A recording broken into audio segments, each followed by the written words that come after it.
What's up, Calc gang? All right, so we got the statics problem today. So what's going on in this problem? So we have this shape, right? And it's going to be rotated 30 degrees.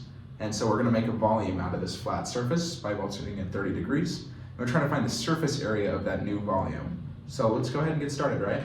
So in the previous problem I did this, but I found the volume of the shape, so now we're finding the surface area. So let's go ahead and find the surface area. So the equation for the surface area is equal to the angle that you rotate it around, so in this case it's 30 degrees, times the distance to the center of mass of each length, times its length. So we need to make sure to account for every single one of these lengths that we use.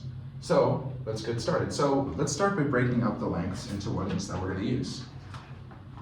So we have five segments here. So this is going to be segment 1, segment 2, segment 3, segment 4, and segment 5. So we're going to label these. And now we want to find the center of mass of each one of these lengths. So it's pretty easy to find, right? It's just going to be halfway in between each one of these. So there, there, there, there, and there. So there we go. So we found that.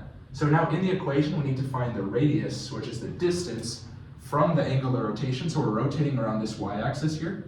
So we need to find the distance from here to here for each one of these points.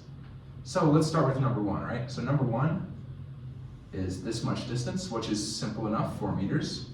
Easy enough. So this 2, get started on this one, so 2. So this goes 4 meters plus half of this 150 millimeters. So this is 4 meters plus 150, or 0.15 divided by 2.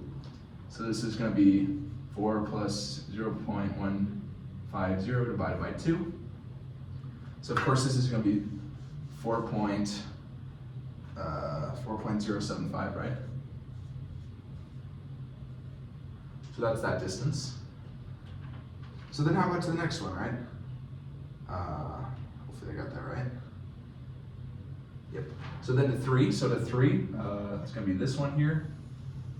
So it goes 4, right? And then it goes this 150 millimeters, and then it goes half of this. So this is going to be 4 from this 4 meters, plus the 0.15 from this 150 millimeters, plus 0.15 divided by 2, because it goes half the way of this 150 millimeters. Right, so we're getting what we're doing here. So you do the math on this. That's going to be, oh, I lost my eraser. It's so sad.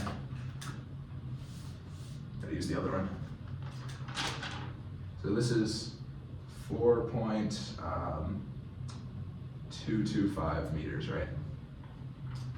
Make sure I did that right, hopefully. To 3. So then to 4, we can just say it's going to be, right, I don't know where to draw this, I'm kind of running out. But it's to 4, let's just draw it. Radius 4. It's this 4 meters plus 150 millimeters plus 150 millimeters, which is going to be 4.3, right? And then to 5, again, pretty simple. R to 5 is 4 meters plus 150 millimeters, so just 4.15 now. So we have all of our radiuses. Now we need to go ahead and use this equation. So we're literally going to add them all up. So A is equal to theta. So we need to make sure that theta is in radians first. So if you want to convert to radians, we have to do pi over 180 degrees, because each 180 degrees is 1 radian. And you're going to get pi over 6 is the degree that we're rotating around. So back to this. The equation when you have multiple line segments is actually A is equal to theta, and it's going to be the sum of R times L. So each one of these, we're going to add up the R times each L individually, and then we're going to just go ahead. So let's start with that. So it's going to be pi over 6 is our theta. So this is going to be all in brackets. So let's start with 1, right? So its R we found is 4 meters. So 4 meters times its length. So the length of this is 150 tall. So 0.15. And then we're going to add up the next one. So let's start with 2. 2 we found 4.075. And then multiplying that by its length, which is 150 millimeters, so 0.15. Nice. So then let's do the next one. So 3, I'm going to go below for this one.